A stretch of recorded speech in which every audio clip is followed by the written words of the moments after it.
Pourquoi un homme pauvre poserait-il 20 000 marks sur la table pour un vieux tracteur qui n'en vaut que 8 000? Le vendeur a cru à une blague jusqu'à ce que l'étranger révèle son terrible secret. Ce n'était pas un achat, c'était le prix du sang. Ce qu'il a avoué ce jour-là va vous glacer le sang. Vous devez absolument entendre la vérité derrière cette transaction impossible. Il y a des silences qui pèsent plus lourd que le vacarme d'un moteur. Ce matin-là, dans le showroom de Joseph Hubert à Tronstein, le silence avait le goût de la poussière et des regrets. Joseph Hubert pensait tout connaître de son métier. En 24 ans de carrière comme concessionnaire, il avait vu défiler des milliers de visages. Il avait serré des mains calleuses, négocié avec des banquiers arrogants et vendu des machines qui coûtaient le prix d'une maison. Son hall d'exposition était sa fierté, une véritable cathédrale de verre et d'acier dédiée à la puissance moderne. Ce jour-là, trônant au centre de la pièce, un Fan Favori 612 flambant neuf brillait sous les néons, une bête de technologie prête à dévorer les hectares. Tout ici sentait le neuf, le plastique, le caoutchouc vierge et la réussite. C'est alors que la porte s'est ouverte. L'homme qui est entré n'avait rien à faire là. Il semblait être une erreur de casting, un fantôme surgi d'une époque révolue. Il portait une veste de travail délavée par des années de pluie et de soleil, le genre de vêtement qui a pris la forme du dos courbé de son propriétaire. Il avait la quarantaine, mais ses yeux en paraissaient 60. Il ne regardait pas les tracteurs rutilants. Il ne regardait pas les fiches techniques affichant des puissances démesurées. Il regardait droit devant lui, avec une intensité qui mit Joseph Hubert mal à l'aise. Hubert s'est avancé, son sourire commercial accroché aux lèvres, prêt à diriger s'est égaré vers la sortie ou vers le magasin de pièces détachées d'occasion. Il a ajusté sa cravate. Il allait dire quelque chose de poli, quelque chose comme « je peux vous aider », mais l'homme l'a coupé avant même qu'il ne puisse ouvrir la bouche. « Je veux le vieux Deutz de 1958 ». La phrase est tombée sèche, incongrue. Hubert s'est arrêté net. Il a cligné des yeux, persuadé d'avoir mal entendu. Il a regardé autour de lui, ces magnifiques machines vertes aux jantes rouges, symbole de l'agriculture de demain. « Vous faites erreur, mon ami », a répondu Hubert avec un petit rire condescendant qui ne put retenir. « Ici, c'est une concession Fan. Nous vendons de l'avenir, pas des pièces de musée. Le concessionnaire Deutz est à 3 rues d'ici, mais honnêtement, un modèle de 58, c'est de la ferraille. Qu'est-ce que vous voulez faire avec un vieux clou pareil ?» L'homme n'a pas bougé. Il n'a pas semblé offensé par le mépris dans la voix du vendeur. Il est resté planté là, immobile comme un vieux chêne au milieu d'un champ de blé. « Je ne veux pas un Deutz », a-t-il dit doucement. « Je veux ce Deutz-là. » Hubert a froncé les sourcils. L'amusement commençait à laisser place à l'agacement. De quoi parlait ce type? Je veux le Deutz des 40. Celui avec le numéro de châssis 12847. Je sais qu'il existe. Je sais qu'il est ici. Et je suis venu l'acheter. Cette fois, le sourire de Hubert s'est effacé pour de bon. Il s'est reculé, s'appuyant contre son comptoir en marbre, soudainement sur la défensive. L'atmosphère dans la pièce venait de changer radicalement. Le bruit de la circulation dehors semblait s'être étouffé. Il ne restait que le bourdonnement électrique des néons et le regard fixe de cet inconnu. Comment pouvait-il savoir? C'était vrai. Joseph Hubert avait une passion secrète. Il collectionnait les vieux tracteurs. Pas beaucoup, 5 ou 6 pièces rares qu'il restaurait lui-même le week-end, loin du business. Le Deutz des 40, année 1958, bicylindre refroidi par air, était l'un d'eux. Il l'avait acheté 3 ans plus tôt lors d'une liquidation judiciaire triste et banale à Pauling. Il avait passé des mois à le poncer, à le repeindre dans ce verre Deutz original, à refaire le moteur. Le tracteur n'était pas dans le showroom. Il était caché derrière, dans l'atelier privé, sous une bâche épaisse, attendant le printemps pour sa première sortie en parade. Personne n'était censé savoir qu'il était là. Hubert a croisé les bras, scrutant l'homme avec une nouvelle attention. Il a vu les mains de l'étranger. Des mains abîmées, des mains qui avaient tiré sur des manettes difficiles et porté des charges trop lourdes. « Vous connaissez le numéro de série par cœur » a dit Hubert lentement, la voix plus basse. « C'est étrange. Vous n'êtes pas un collectionneur. Vous ne ressemblez pas à un acheteur. Pourquoi vous venez me voir moi? Pourquoi ce tracteur précis ?» L'homme, qui s'était présenté sous le nom de Christoph Reiter, a fait un pas en avant. Il est entré dans l'espace personnel de Hubert, brisant la distance de sécurité. Parce que ce Deutz vous appartient peut-être sur le papier, Monsieur Hubert, mais en réalité, il est à moi. Le concessionnaire a secoué la tête. Le Deutz n'est pas à vendre. C'est une pièce de collection personnelle. Tout est à vendre ici. Sauf ça. Tout est à vendre, a répété Reiter. Ce n'est qu'une question de prix. Je vous en offre 20 000 marks. Hubert a failli s'étouffer. 20 000 marks. C'était une somme absurde, délirante. Le vieux tracteur valait peut-être 8 000 dans ses meilleurs jours, après restauration complète. Hubert l'avait acheté pour 5 000. 20 000, c'était le prix d'une voiture neuve, pas d'un tas de ferraille de 30 ans. C'était le genre de chiffre qu'on lance pour faire taire quelqu'un ou parce qu'on est fou. Il a regardé Christophe Reiter dans les yeux, cherchant la trace d'une plaisanterie, d'une caméra cachée ou de la folie. Mais il n'a vu qu'une détermination froide, effrayante. « Vous êtes sérieux ?» a demandé Hubert, la voix tremblante malgré lui. « Vous voulez me payer 20 000 marks en espèces pour un tracteur de 28 ans qui a à peine 22 chevaux? Mais pourquoi? Bon sang ?» Christophe Reiter a pris une longue inspiration. L'air climatisé du showroom semblait soudain glacial. « Parce que mon père est mort sur le siège de ce tracteur. » Les mots de Christophe Reiter restèrent suspendus dans l'air, lourds et définitifs, comme le dernier coup de marteau d'un juge. Dehors, un camion passa sur la route nationale dans un grondement sourd, faisant vibrer les grandes vitres du showroom. Mais à l'intérieur, entre les tracteurs neufs et l'homme à la veste usée, le temps semblait s'être arrêté. Joseph Hubert sentit le sourire commercial qu'il arborait depuis 20 ans glisser de son visage. Il avait l'habitude des négociations difficiles, des clients qui pleuraient sur les prix ou qui bluffaient pour obtenir une remise. Mais ceci n'était pas une négociation. C'était un aveu. En un instant, l'atmosphère aseptisée de la concession, avec ses odeurs de polish et de pneus neufs, parut soudainement indécente face à la détresse brute qui émanait de cet homme. Hubert regarda autour de lui, comme s'il craignait que ses employés n'entendent cette conversation qui devenait trop intime pour un hall d'exposition. Il fit un geste de la main, invitant l'inconnu à briser sa statue. « Venez, dit Hubert, la voix plus basse, débarrassée de toute arrogance. On ne peut pas parler de ça ici, debout au milieu du passage. Venez dans mon bureau. » Christophe Reiter acquiesça lentement. Il suivit le concessionnaire à travers le dédale des machines rutilantes, marchant avec une précaution étrange, comme s'il avait peur de salir le sol immaculé avec ses bottes terreuses. Ils entrèrent dans le petit bureau vitré au fond du hall. Hubert ferma la porte, isolant le duo du reste du monde. Le contraste était saisissant. Le bureau était un capharnaüm de dossiers, de catalogues de pièces détachées et de tasses à café vides. C'était l'envers du décor, là où la réalité des affaires reprenait ses droits.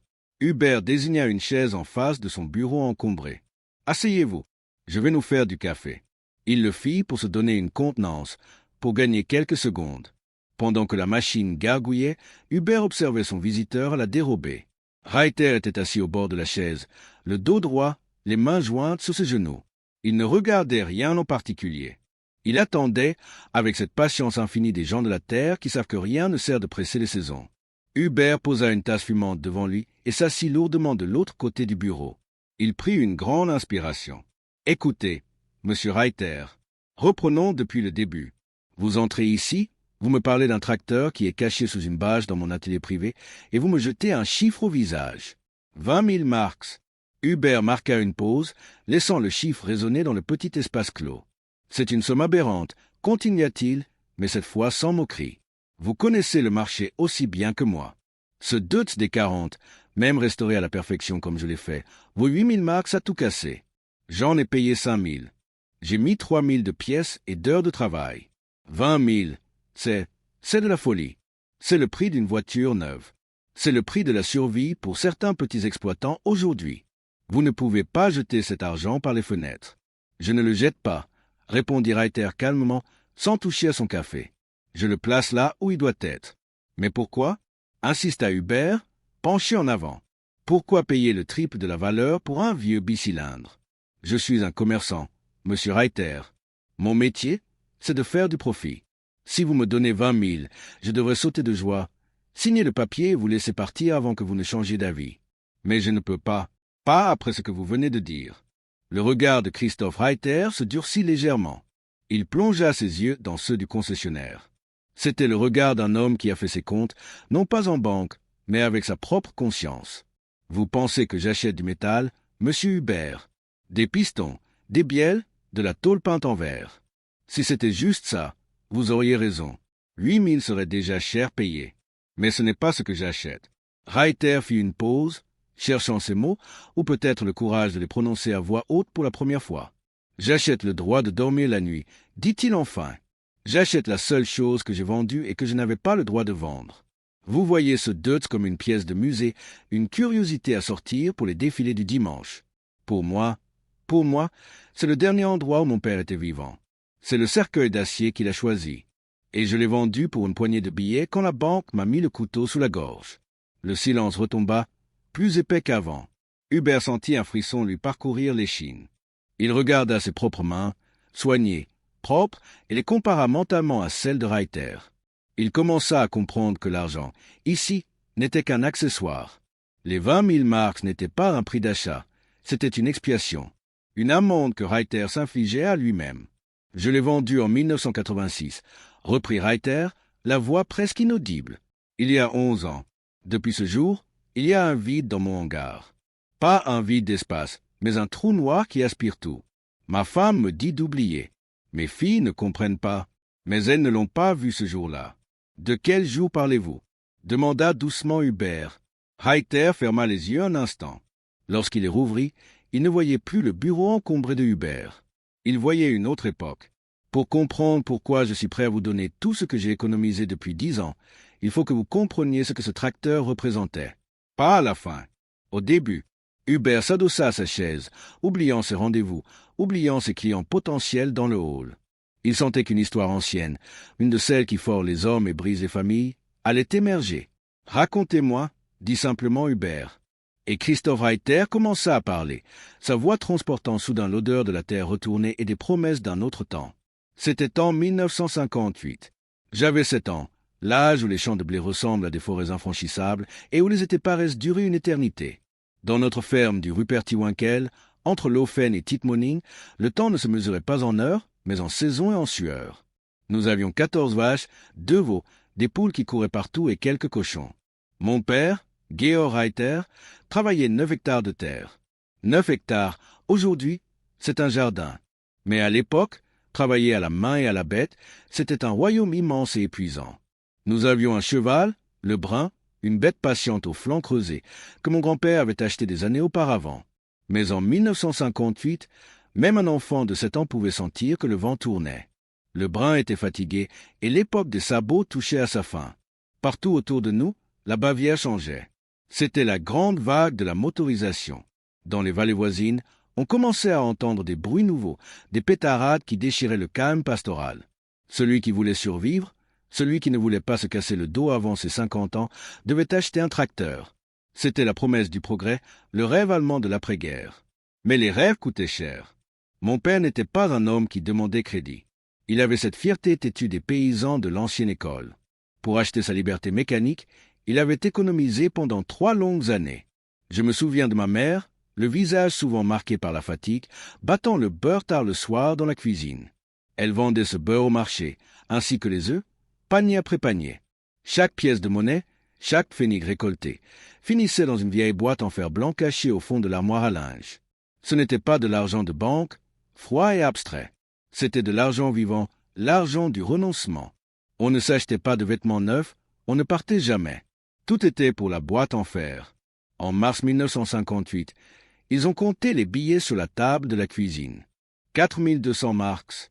C'était une fortune pour nous, mais c'était tout juste assez pour espérer. Le lendemain, mon père a mis son meilleur costume et est parti pour Munich. Il avait une idée précise en tête. Il voulait un fan. Tout le monde parlait du fan Dieselros, robuste, infatigable, le roi des champs. Mais chez le concessionnaire, la réalité des chiffres l'a rattrapé. Le fan coûtait 5800 marks. Il manquait 1600 marks. Une montagne impossible à gravir.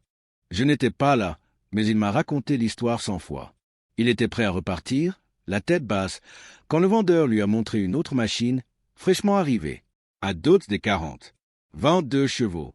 Un moteur bicylindre refroidi par air, simple, bruyant, mais solide comme un roc. Le prix, 4200 marks.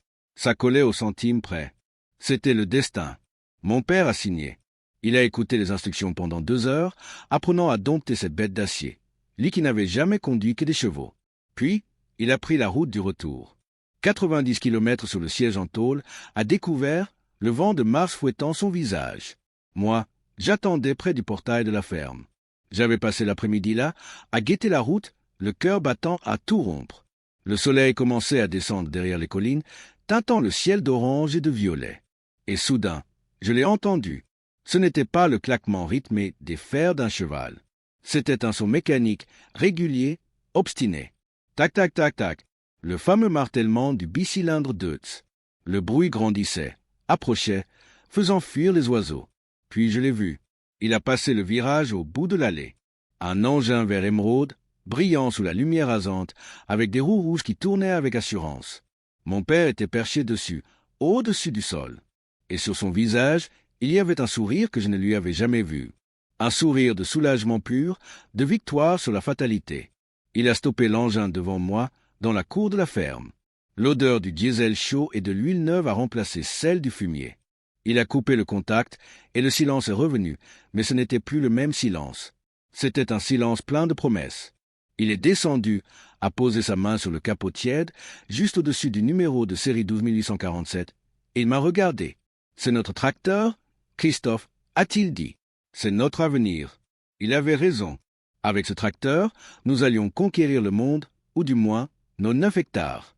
Ce soir-là, le Deutz n'était pas une machine. C'était le nouveau membre de la famille. Les années 60 ont filé au rythme de ce moteur. Si vous fermiez les yeux dans notre vallée, vous pouviez deviner l'heure et la saison rien qu'en écoutant le chant des machines. Et parmi elles, notre Deutz avait une voix unique. Ce n'était pas un rugissement de prédateur, c'était un souffle régulier, obstiné, une respiration de fer qui ne s'essoufflait jamais. Le Deutz des 40 est devenu le métronome de nos vies. Il a tout fait. Il a labouré la terre grasse d'octobre, il a tiré la herse au printemps, il a fauché les foins de juin et transporté le bois en hiver. 22 chevaux. Ça peut faire sourire aujourd'hui quand on voit les monstres de 300 chevaux qui avalent les plaines. Le Deutz n'était pas le plus fort et il était loin d'être le plus rapide.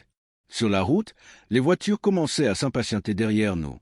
Mais il avait une qualité que les machines modernes ont perdue, la loyauté. Chaque matin, qu'il fasse 30 degrés ou moins 15, mon père sortait, appuyait sur le bouton de démarrage, et la réponse était immédiate. Le moteur s'ébrouait, une petite fumée noire s'échappait, et le travail pouvait commencer. Il ne tombait jamais malade. J'ai grandi sur l'aile de ce tracteur. Il y avait ce siège passager rudimentaire, juste une planche de bois vissée sur le garde-boue en métal.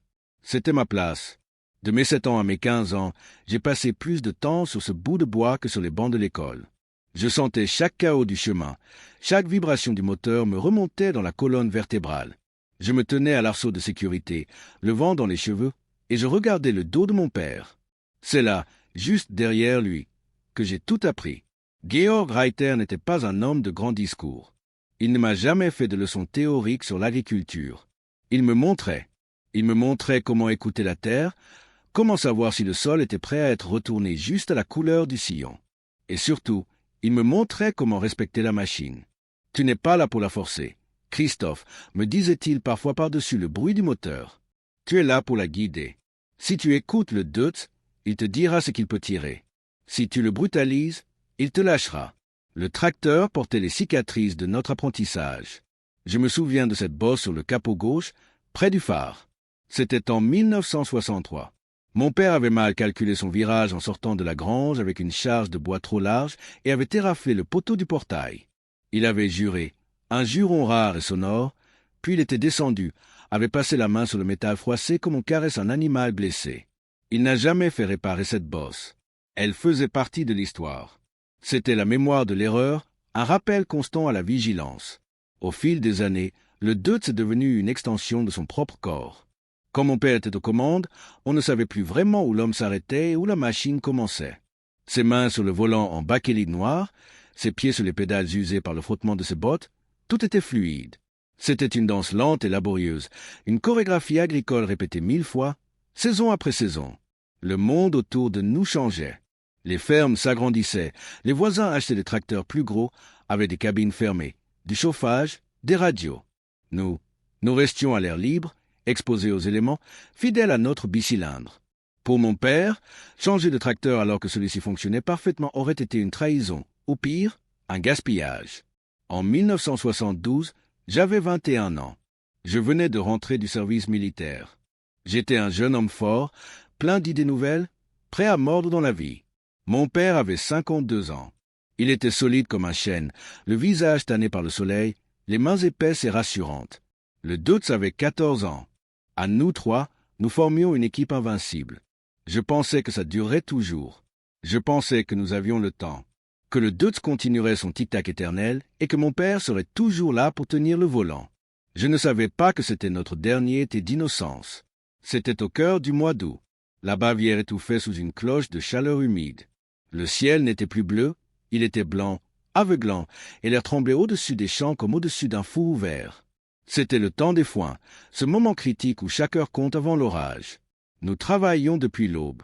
La routine était mécanique, hypnotique. Je chargeais les balles sur le plateau au milieu du champ, la sueur me brûlant les yeux. Mon père conduisait l'attelage jusqu'à la ferme pour décharger, puis revenait. C'était un balai pendulaire, champ, ferme, champ, ferme. Le Deutz des 40 ne s'arrêtait jamais. Son moteur chaussantait l'huile et la poussière, une odeur qui collait à la peau. Nous avions déjà fait 5 rotations. 5 fois, j'avais vu le tracteur vers s'éloigner sur le chemin de terre, tirant la remorque pleine à craquer. 5 fois, j'avais entendu le tac-tac-tac du bicylindre s'estomper, puis revenir 20 minutes plus tard, annonçant la suite du travail. Mon père est parti pour le 6e voyage. J'ai essuyé mon front avec ma manche, bu une gorgée d'eau tiède, et j'ai attendu. 10 minutes, 15 minutes. D'habitude, je commençais à entendre le retour du moteur à ce moment-là. Mais ce jour-là, il n'y avait que le bourdonnement des insectes et le cri lointain d'une buse. 20 minutes. Le silence est devenu physique. Il s'est épaissi autour de moi. Quelque chose n'allait pas. Mon père n'était jamais en retard. La précision était sa religion. J'ai lâché ma fourche. J'ai commencé à marcher vers la ferme, puis à trottiner, et enfin à courir. Mes bottes lourdes frappaient la terre sèche. Mon cœur battait dans mes tempes, plus fort que le moteur manquant. Je l'ai trouvé à mi-chemin, à l'endroit où le sentier longe la lisière de la forêt. Le Deutz était là, immobile. La remorque était encore attelée. Ce qui m'a frappé en premier, c'est le silence. Le moteur était éteint. Pas calé, éteint. J'ai ralenti, le souffle court. Papa, ai-je appelé? Il n'était pas sur le siège. J'ai contourné l'aile arrière. Georg Reiter était étendu dans l'herbe, sur le côté, son chapeau tombé à quelques mètres. Il avait l'air de dormir, mais on ne dort pas au milieu de la récolte. Je me suis jeté à genoux près de lui. Sa peau était déjà en train de changer de couleur, virant à ce gris cireux que je n'avais jamais vu mais que j'ai reconnu instantanément. J'ai secoué ses épaules massives. « Papa, réveille-toi !» Mais il n'y avait plus rien. Juste le poids inerte d'un corps qui a abandonné la lutte. Le médecin nous a dit plus tard que c'était le cœur. Une rupture massive. Foudroyant. Il n'avait pas souffert. Mais ce qui m'a hanté, ce qui me hante encore aujourd'hui, c'est le tracteur. En me relevant, hébété, les larmes brouillant ma vue, je regardais la cabine ouverte. La clé de contact était tournée sur arrêt. Le frein à main était tiré, cranté à fond. La vitesse était au point mort. Même face à la mort, mon père était resté maître de lui-même. Il avait dû sentir la douleur arriver. C'était tôt dans la poitrine. N'importe qui d'autre aurait paniqué, aurait lâché le volant, aurait laissé l'engin verser dans le fossé. Pas Georg Reiter. Il avait eu la force, dans ces dernières secondes de conscience, de ranger sa machine. Il avait arrêté le convoi. Il avait sécurisé le frein. Il avait coupé le moteur pour ne pas le laisser tourner à vide. Il était descendu dignement, et il s'était couché pour mourir. C'était une mort propre, une mort en ordre. Ce soir-là, le Deutz est resté dans la cour, là où je l'avais ramené. Je n'ai pas pu le laver. J'avais 21 ans et j'étais désormais le chef de famille. Ma mère pleurait dans la cuisine, mais moi, je suis resté dehors une partie de la nuit à regarder ce tracteur vert. Ce n'était plus seulement un outil de travail. Le volant portait encore la chaleur des mains de mon père. Le levier de frein était la dernière chose qu'il avait touchée sur cette terre. Ce tracteur était devenu un reliquaire. C'était le témoin muet de sa dernière volonté, de sa dernière force. Je me suis juré, cette nuit-là, sous les étoiles d'août, que je prendrais soin de ce Deutz comme il avait pris soin de nous, qu'il ne quitterait jamais la ferme. J'ai tenu cette promesse pendant 14 ans, jusqu'à ce que la banque s'en mêle. Les années 80 sont arrivées comme un printemps trompeur, chargé de promesses solaires qui cachaient le gel à venir. Après la mort de mon père, j'avais maintenu la ferme à flot, mais le monde agricole était en pleine mutation. On ne parlait plus de paysannerie, on parlait des agro-industries. Le vocabulaire avait changé, et avec lui, les mentalités. C'est à cette époque que le défilé des conseillers a commencé. Ils venaient de la chambre d'agriculture, de la coopérative laitière, de la banque. Ils portaient des costumes gris, des cravates synthétiques et des porte-documents en cuir. Ils s'asseyaient dans ma cuisine, buvaient le café de ma femme Monica, et ils répétaient tous la même chose, comme un mantra religieux. Waxo der wesh. Grandis ou disparaît. Ils regardaient mes 14 vaches, mon étable traditionnelle en bois sombre, et hochaient la tête avec condescendance. Christophe, disait-il, tu travailles pour rien. La rentabilité est dans le volume. Il faut moderniser. Il faut rationaliser. J'avais 30 ans. Je voulais prouver que j'étais capable, que je n'étais pas seulement le fils de Georg Reiter, mais un entrepreneur moderne. Alors, je les ai écoutés. J'ai bu leurs paroles comme du petit lait. J'ai regardé leurs graphiques qui montraient des courbes de profits ascendantes, des projections de rendements idylliques. En 1981, j'ai signé. C'était le plus gros stylo que j'avais jamais tenu, ou peut-être était-ce ma main qui tremblait. Un prêt de 150 000 marks auprès de la Raiffeisenbank. Taux d'intérêt, 8%. À l'époque, ça semblait raisonnable. L'inflation galopait, le prix du lait était bon. La dette se paiera toute seule avec le lait supplémentaire, m'avait assuré le banquier, un homme jovial qui me tapait dans le dos comme si nous étions de vieux amis. Nous avons construit une nouvelle étable. Une stabulation libre, moderne, en béton et en tôle. Un bâtiment immense, froid, efficace, conçu pour 40 vaches laitières. C'était une cathédrale industrielle posée au milieu de nos pâturages verts. Quand les travaux ont été finis, j'étais fier. J'avais l'impression d'être entré dans le futur. Mais ce futur avait des exigences. Pour remplir cette étable, il fallait travailler plus vite, plus fort. Le vieux Deutz des 40, avec ses 22 chevaux courageux, ne suffisait plus. Il était dépassé par l'échelle des opérations. Il ne pouvait pas tirer la nouvelle tonne à lisier. Il était trop léger pour les gros travaux de labour sur des parcelles agrandies. Alors, j'ai acheté un Fan. Un Farmer 305. 60 chevaux, 4 roues motrices, une cabine insonorisée, le chauffage. C'était une machine magnifique, je ne peux pas le nier. Quand je montais dedans, je n'entendais plus le vent, je n'entendais plus les oiseaux. J'étais dans une bulle de productivité. Le Deutz n'a pas été vendu, pas encore. Il a été rétrogradé. Lui, le roi de la ferme, le trône de mon père, est devenu le valet.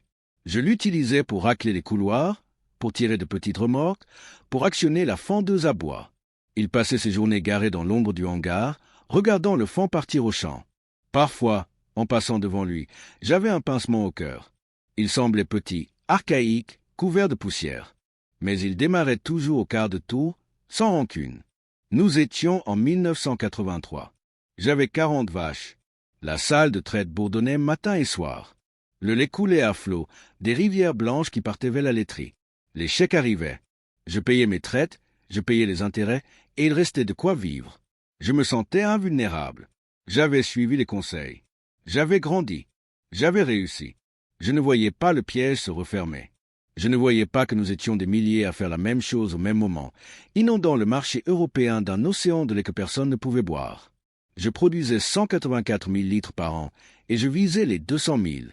J'étais un soldat aveugle de la surproduction, marchant au pas cadencé vers la falaise, persuadé que la route continuait éternellement. Et puis, le couperet tombait. Le 2 avril 1984 est une date gravée au fer rouge dans la mémoire de chaque paysan européen de ma génération. Ce jour-là, le ciel ne nous est pas tombé sur la tête. C'est un plafond de verre qui a été posé sur nos vies. On a appelé ça les quotas laitiers. Je me souviens du moment où j'ai reçu la lettre officielle. Le papier était blanc, le tampon administratif était bleu, et les termes étaient froids comme de l'acier chirurgical. La communauté économique européenne avait décidé qu'il y avait trop de lait, trop de beurre. Des montagnes de beurre, disait-il à la télévision. Alors, pour régler le problème, ils ont gelé la production de tout le continent. Leur calcul était simple, brutalement simple. Ils ont pris notre livraison de l'année précédente, 1983, comme référence. Pour moi, c'était 184 000 litres. Ce chiffre est devenu ma prison. Le piège s'est refermé instantanément. Rappelez-vous, 2 ans plus tôt, les mêmes experts, les mêmes banquiers m'avaient poussé à construire mon étable géante. J'avais investi 150 000 marks pour un outil conçu pour héberger 40 vaches et produire 220 000 litres. J'avais dimensionné mes emprunts sur cette projection. J'avais signé mes traites en comptant sur ces litres supplémentaires. Et soudain, d'un trait de plume bureaucratique à Bruxelles, ces litres virtuels ont disparu. J'avais une Ferrari et on m'interdisait de dépasser la seconde vitesse. Mais le prêt, lui, continuait de courir à pleine vitesse. La banque ne connaissait pas les quotas. Les 8% d'intérêt tombaient chaque mois, impitoyables, basés sur une capacité de production qui était devenue illégale. J'ai essayé de chercher une issue. J'ai pensé, tant pis, je produis quand même. Je vendrai plus. C'est là que le système a montré son visage le plus pervers. Ils ont instauré là, super levy, une surtaxe punitive. Chaque litre livré au-dessus de votre quota était taxé si lourdement que vous perdiez de l'argent en le vendant. C'était une aberration. Plus je travaillais, plus je m'appauvrissais. Traire une vache de plus devenait un acte de suicide financier. Il ne restait qu'une seule solution, réduire le troupeau. Il fallait vendre des vaches pour redescendre au niveau du quota. Mais je n'étais pas le seul. Du jour au lendemain, des milliers d'agriculteurs ont inondé le marché avec leur bétail. C'était la loi de l'offre et de la demande, dans sa cruauté la plus nue. Une bonne laitière, qui valait 4000 marks la semaine précédente, ne trouvait plus preneur qu'à 2000, voire moins. J'ai dû charger mes bêtes dans le camion du marchand, des bêtes que je connaissais par leur nom, et accepter des sommes dérisoires. Je voyais mon capital fondre sous mes yeux. Je vendais mon outil de travail pour payer les dettes de l'outil de travail. C'était un serpent qui se mordait la queue jusqu'au sang. L'atmosphère à la maison a changé. Les rires de mes filles semblaient lointains. Ma femme, Monica, essayait de garder la face, mais je l'entendais pleurer doucement dans la salle de bain. Mes nuits sont devenues des champs de bataille. Je restais assis à la table de la cuisine, éclairé par la seule lumière de la hotte, avec ma calculatrice et mes carnets de compte. Je refaisais les calculs 100 fois. Recettes moins charges, moins traite bancaire, moins impôts. Le résultat était toujours le même, rouge. Je regardais par la fenêtre vers l'étable neuve qui se dressait dans la nuit comme un monument à ma stupidité. Elle était à moitié vide. Je payais pour du vide. Le vent s'engouffrait dans les tôles modernes avec un sifflement moqueur. Je me sentais trahi. J'avais suivi les règles. J'avais écouté les autorités. On m'avait dit « modernise-toi pour survivre » et je l'avais fait. Et maintenant, ceux qui m'avaient conseillé me regardaient couler en disant « c'est la conjoncture, Monsieur Reiter, c'est la politique agricole commune. » La colère a laissé place à une peur froide, viscérale. La peur de tout perdre. La peur de voir le nom des Reiter effacé du cadastre après 3 générations.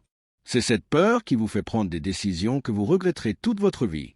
C'est cette peur qui m'a conduit, 2 ans plus tard, à commettre l'irréparable. Décembre 1986 est arrivé avec un froid qui ne venait pas seulement de l'hiver bavarois.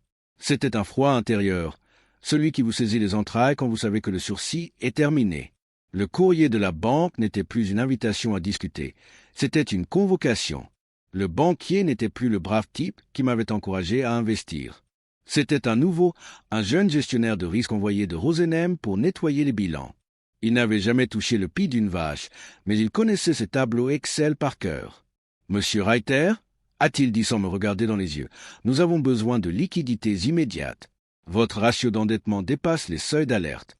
Vous devez réduire le passif.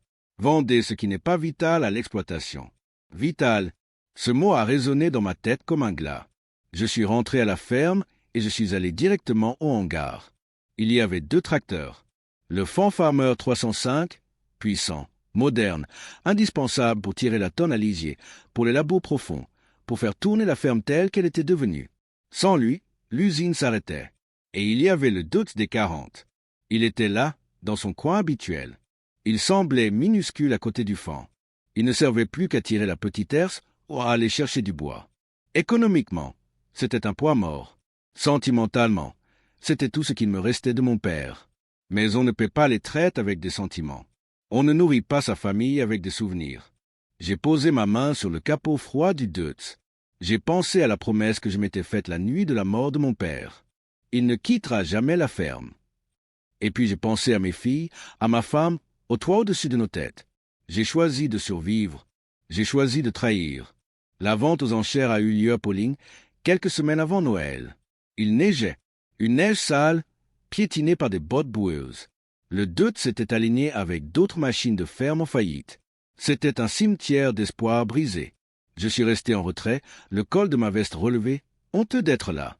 Je voulais voir, mais je ne voulais pas être vu. J'ai vu les acheteurs tourner autour, donner des coups de pied dans les pneus, ouvrir le capot avec indifférence. Ils ne voyaient qu'un vieux tas de ferraille de 28 ans. Ils ne voyaient pas les heures de gloire, ils n'entendaient pas le rire de mon père. Les enchères ont commencé. C'était rapide, brutal. Personne ne voulait d'un tracteur de 22 chevaux. 5 000, à 10 voix. C'était vous, monsieur Hubert. Je vous ai vu lever la main. Vous étiez calme. Vous saviez ce que vous achetiez. Personne n'a surenchéri. Le commissaire-priseur a frappé son marteau. Adjugé. Ce coup de marteau m'a fait plus mal que si on m'avait brisé les os. J'ai regardé vos hommes charger le doute sur une remorque. J'ai vu les chaînes se tendre sur les essieux pour l'immobiliser. Le tracteur a tressauté quand le camion a démarré. Il partait. Il quittait le Rupertiwinkel. Il quittait la terre des Reiter. Je suis rentré chez moi avec un chèque de 5 000 marks. Je suis allé à la banque le lendemain. J'ai donné le chèque au guichetier. Il l'a tamponné, l'a glissé dans un tiroir. Ma dette a baissé d'une fraction insignifiante. 3,5%. C'était dérisoire. J'avais vendu l'âme de mon père pour une virgule sur un relevé bancaire. Le pire, ce n'était pas l'argent. Le pire, c'était le soir, quand je suis entré dans le hangar pour fermer les portes.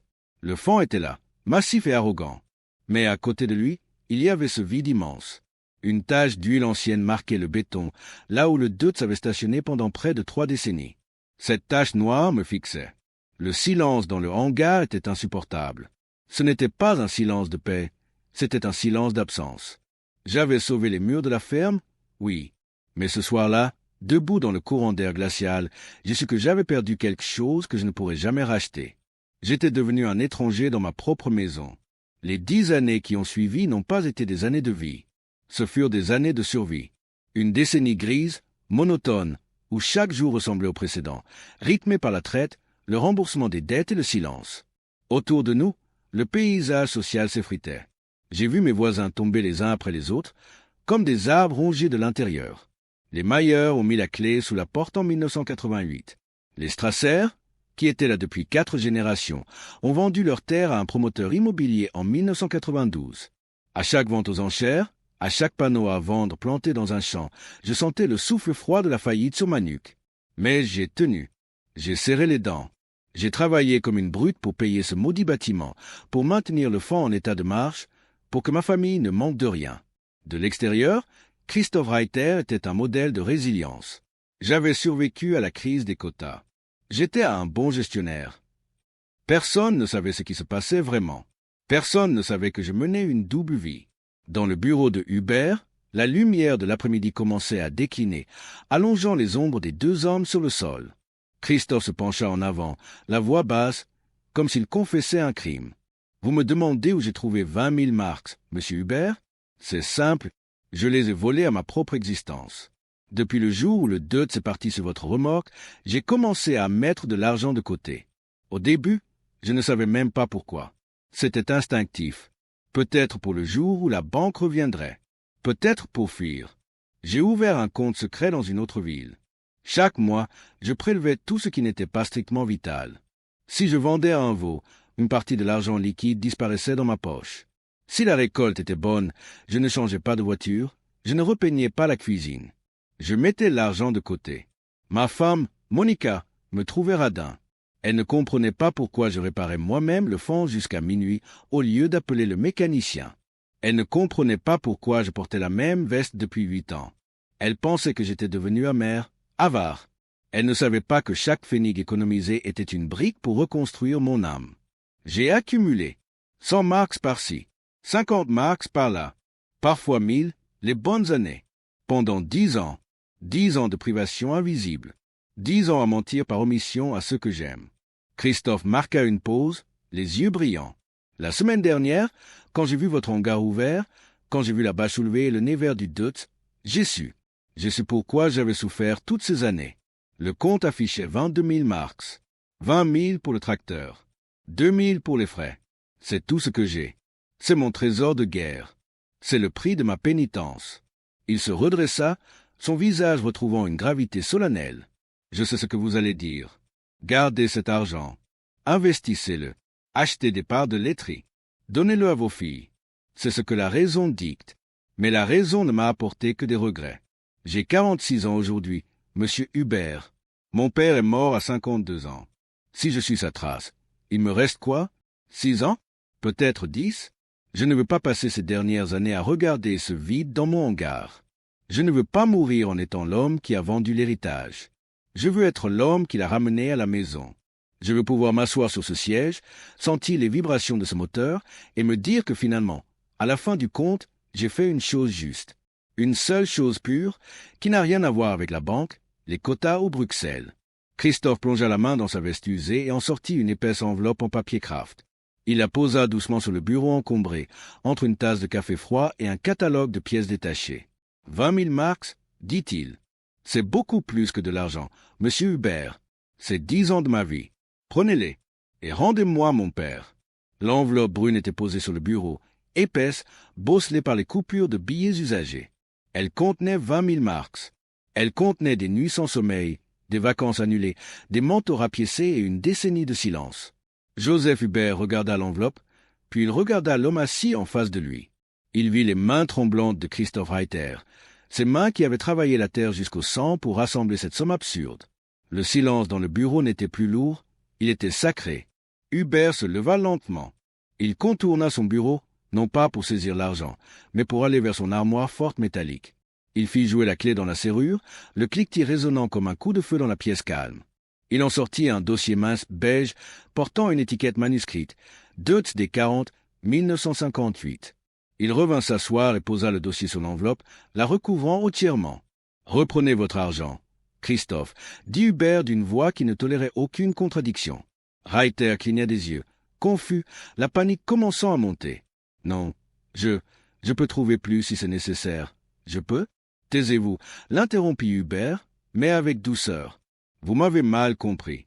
Ce tracteur est à vous, mais pas à ce prix-là. » Le concessionnaire poussa l'enveloppe vers le fermier. « Le prix est de 8 000 marks. C'est ce qu'il vaut. C'est ce que j'ai investi. Je suis un commerçant. Monsieur Reiter, je ne suis pas un voleur d'âmes. Je ne ferai pas de profit sur votre conscience. Gardez le reste. Payez des études à vos filles. Emmenez votre femme au voyage.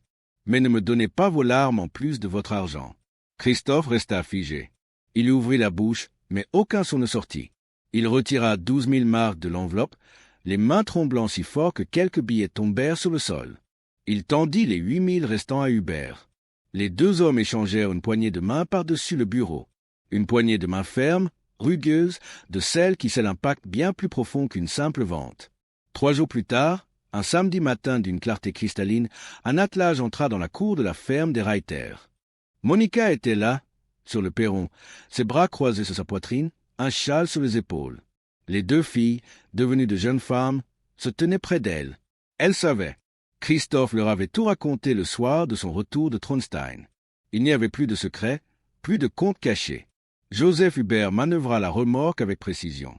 Le Deutz des 40, vers émeraude, étincelant sous le soleil pâle, semblait attendre. Il n'avait pas vieilli. C'était le temps autour de lui qui avait changé. Christophe s'approcha. Il ne courut pas. Il marcha lentement, savourant chaque pas sur le gravier de sa propre cour.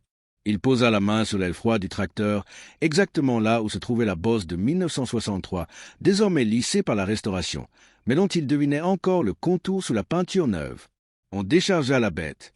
Les chaînes furent détachées avec un bruit métallique joyeux. Le Deutz roula doucement sur les rampes jusqu'au sol ferme. Christophe monta sur le marchepied. Son corps retrouva instantanément sa place.